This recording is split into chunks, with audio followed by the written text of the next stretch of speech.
When you look up at the skies near major airports around the world, you might sometimes get the impression that half the world is flying on the same plane.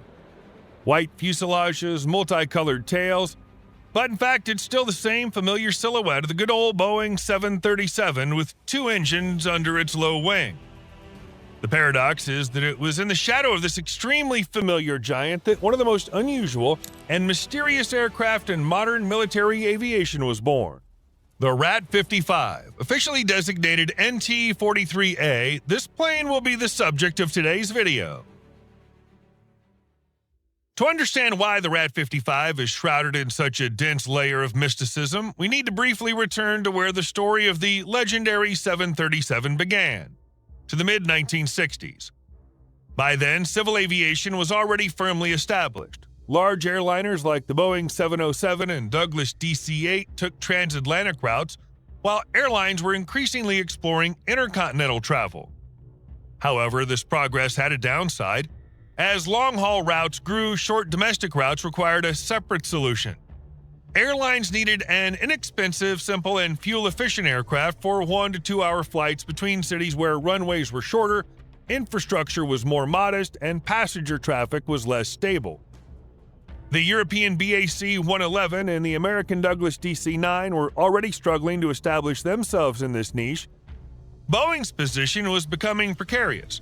The company was literally torn between focusing on the successful 707 and 727 programs or taking a risk by creating an entirely new aircraft. The 707, 720, and 727 designs were extremely expensive and complex, making the launch of a new family seem like a potential financial disaster if the market didn't accept the product. But the interest of airlines in transporting 60 to 80 passengers on short routes more economically than the DC-9 outweighed the concerns of Boeing management, and the team got to work.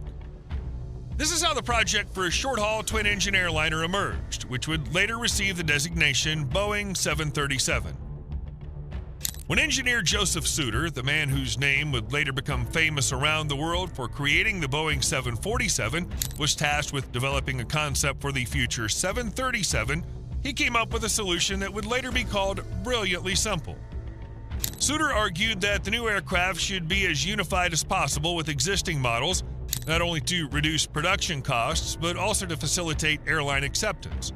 After all, the Boeing 707 and 727 assembly lines were already established at the time, and many elements, from the instrument architecture to the cable routing logic and control systems, could be transferred directly to the new aircraft.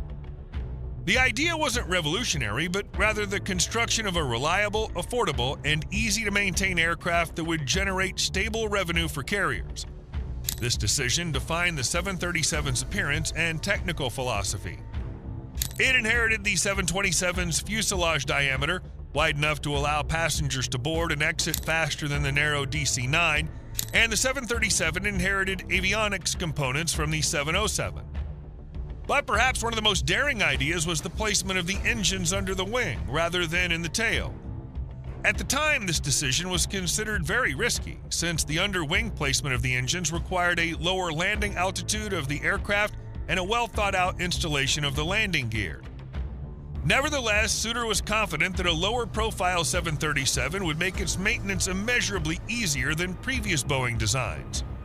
Technicians would be able to dispense with tall stepladders, and baggage loading would be significantly faster. It was this philosophy of practicality and raw, down-to-earth functionality that became the core of the 737. The first model was the 737-100, launched in the winter of 1965.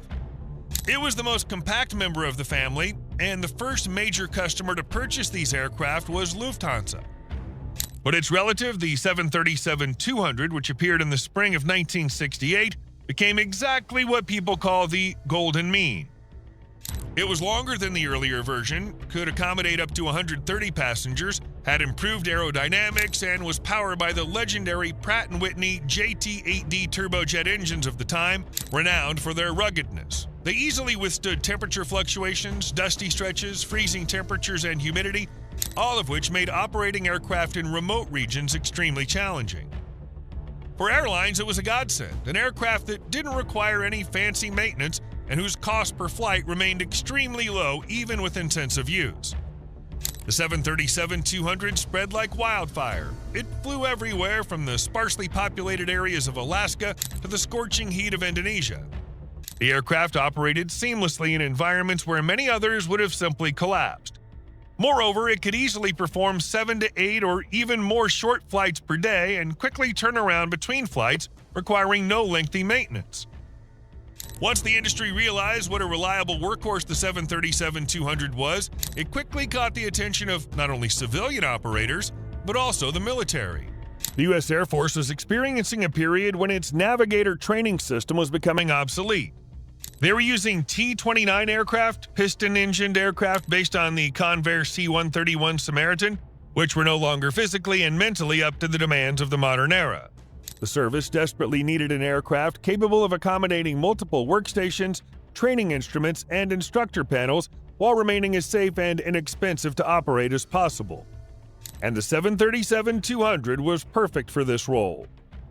This is how the military version of the 737-200, called the T-43A, was created, having received the unofficial nickname of Gator. This was an abbreviation of the word navigator due to the intended use of this aircraft by the military.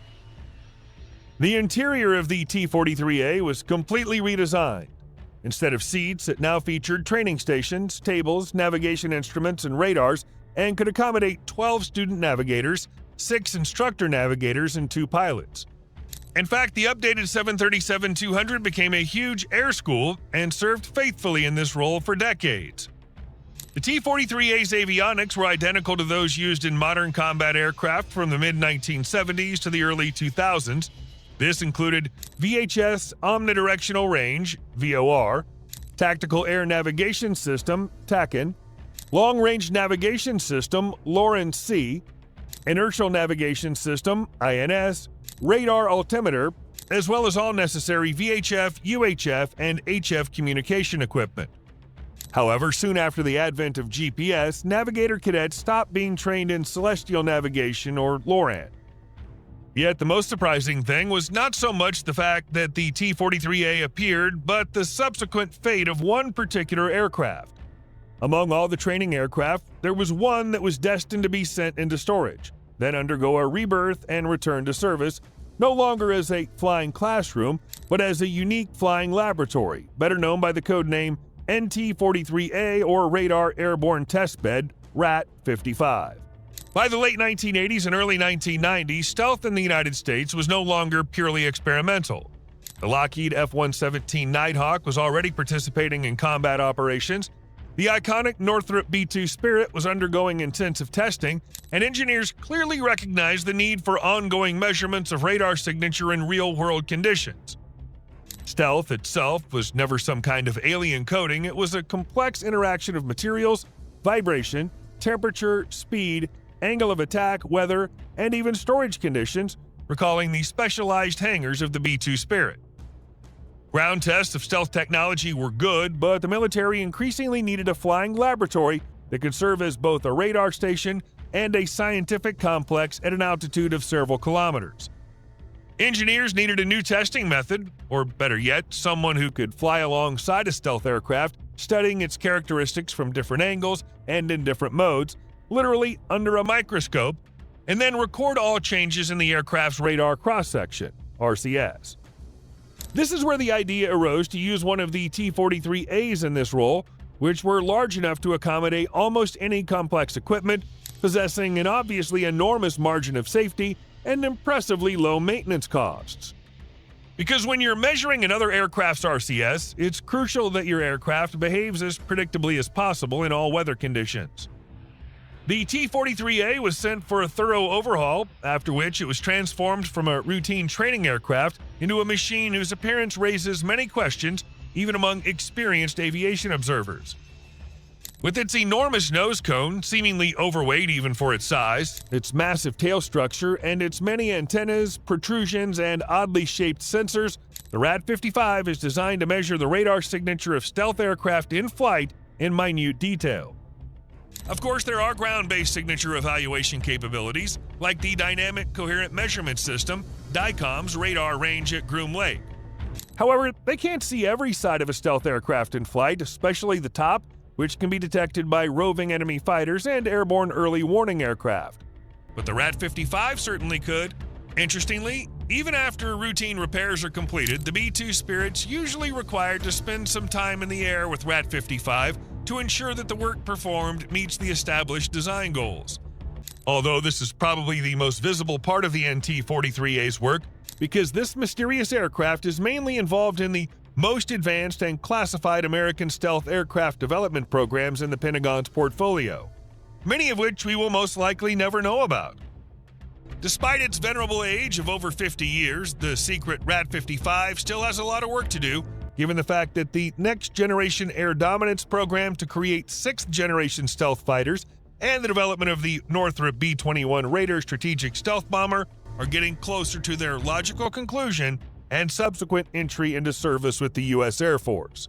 Even if the current carrier, codenamed Rat-55, decides to retire, the service will certainly have a couple of T-43As in its arsenal that could be of considerable use in developing stealth aircraft programs in the coming decades. Not to mention that today we've confidently entered a new era of so-called great power competition, in which Rat-55 apparently risks being overwhelmed with work like never before. Do you think Boeing will reveal any details about its unique aircraft, at least in the next 20 years? Share your opinion in the comments below. And if you enjoyed the video, please leave a like, subscribe to the channel, and hit that notification bell for more content like today's.